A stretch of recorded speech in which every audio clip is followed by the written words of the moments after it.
Olá de novo, novamente mais um na US, eu sou o Fred e esse é o Fred Channel. E hoje, voltando a falar sobre os filmes da Disney, eu falarei sobre Alice no País das Maravilhas, que é de 1951. Provavelmente esse filme todo mundo sabe que é baseado num livro, não é mesmo? Que é baseado em um conto inventado na hora pelo famigerado autor e professor matemático da Oxford, Lewis Carroll. E o Lewis Carroll estava passeando pelo rio Tâmisa com a sua família, com suas irmãs e tal, não sei o quê, e ele decidiu contar uma história para elas, não é mesmo? Só que ele não tinha uma história para contar, ele resolveu improvisar na hora, e acabou saindo essa história que um dia viria a ser o famigerado Alice nos Países das Maravilhas. Então aí já sabemos que criatividade não falta nesse homem, né? Inclusive, falando de criatividade, talvez não tenha nada a ver, mas, né, falando do mesmo jeito, por favor, se inscreve, caso você goste do vídeo, que eu sei que você vai assistir até o final, deixa seu likezinho bonitinho, gostosinho e compartilhe, claro. Além de seguir-me em minhas redes sociais. E depois de um tempo desse conto que ele fez no rio Tâmisa, lá com a família dele, ele é influenciado pelos amigos e pelo tutor e acaba escrevendo um livro completo a respeito dessa história muito louca que ele acabou inventando lá nesse passeio, e foi publicado em 1865, 3 anos depois desse passeio que ele fez. Nesse livro tem várias referências de várias coisas, inclusive de matemática, já que ele era um amante de matemática, era professor de matemática em Oxford, e algumas outras coisas que eu falarei, né, no decorrer do vídeo. Então vamos lá para essa análise muito louca desse filme muito louco. Tudo começa num clima muito bucólico, muito bonito, muito maravilhoso, um lugar que eu iria estar nesse exato momento de quarentena, só que eu estou num centro de uma grande metrópole, que está lá Alice e uma mulher, que não sabemos quem é, mas é a irmã dela, segundo o livro, que está estudando, ensinando para essa menina. Só que a Alice fica no tédio, fica brincando com o gatinho dela, porque afinal de contas o livro não tem imagem nenhuma e é muito tedioso para ela, né? Coitada, ela não sabe o que é bom, que o bom, meus queridos, é imaginar, você ler as coisas sem imagem nenhuma e sua mente fazer todo o trabalho. E aí lá nesse tédio ela começa a cantar, não é mesmo? Porque no tédio você canta.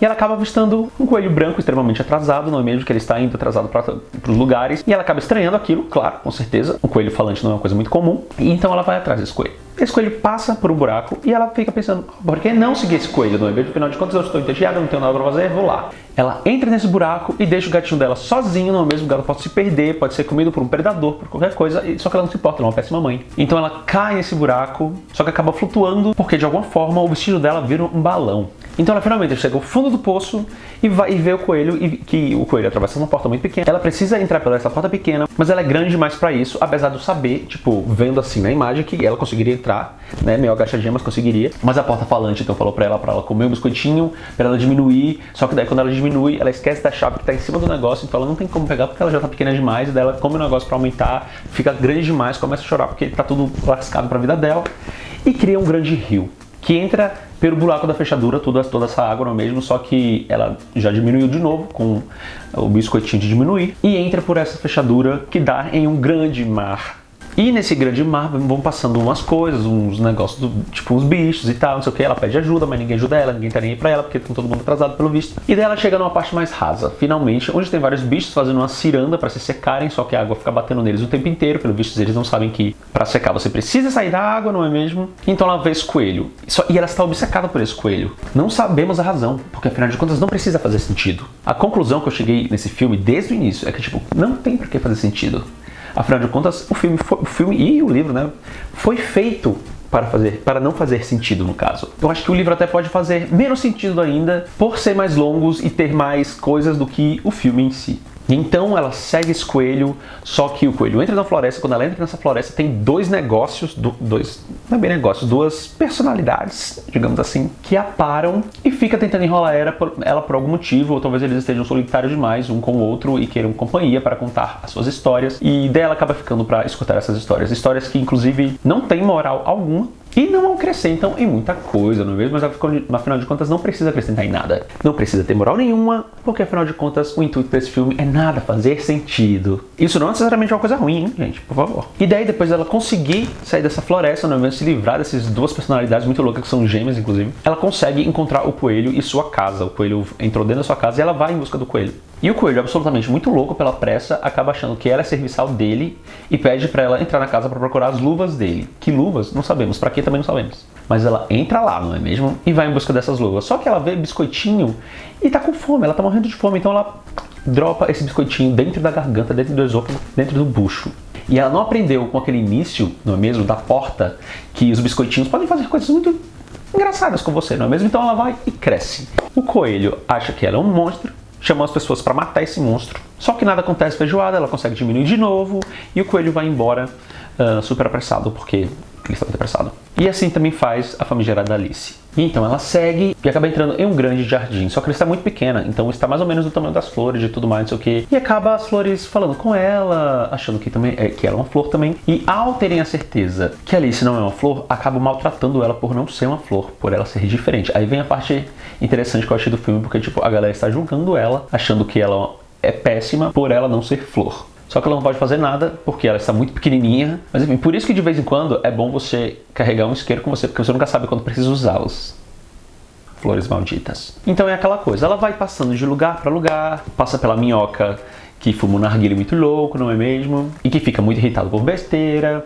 Depois ela chega lá no chapeleiro maluco, junto com aquele coelho muito louco, e que eles falam coisas absolutamente sem sentido. Tipo, o filme já não faz sentido, daí quando chega na parte deles, fica tudo, absolutamente tudo sem sentido. Só que aí que entra as referências matemáticas. Que eles vão falando um monte de coisa, que tem um monte de referência matemática. Eu sei o que é? Não sei, mas sei que tem lá, não é mesmo? Eu sou de humanos, me desculpa. Então ela volta lá a seguir o coelho, com sua obsessão muito louca. Ela acaba entrando na floresta, encontrando uns monte de pássaro diferente. E daí finalmente ela chega na parte da rainha. Que ela chega num grande jardim, com um bando de carta de baralho, pintando umas árvores, umas rosas, umas moitas, umas árvores, não sei. Que eles ficam pintando essas árvores, mudando de branco para vermelho. E aí vem uma referência histórica que, para quem não sabe, ali na Europa, né, no Reino Unido e tudo mais, era mais ou menos parecido com Game of Thrones.